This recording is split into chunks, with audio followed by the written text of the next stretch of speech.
In this video, you will learn how to organize files, scan paper documents, mark up documents, and mark up photos. Getting started. Open Files. Click on the folder with a plus sign just below the search bar to make a new folder.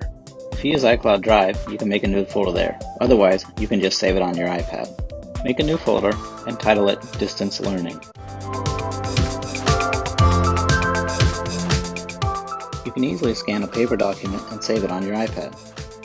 Click on the three dots above the word Browse and choose Scan Documents. Hover your iPad over the document you want to scan. When it turns blue, it will automatically take a photo of the document.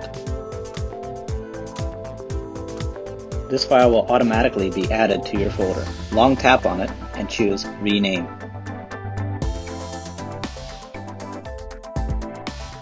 To annotate a document, choose the markup pen in the upper right-hand corner. Choose from the different tools and colors to annotate your document.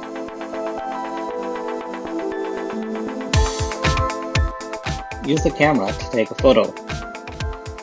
Then choose the three dots up in the upper right-hand corner, and then choose Markup.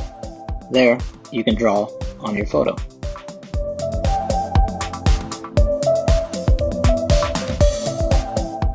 In this video, you learned how to organize files, scan paper documents, mark up documents, and mark up photos.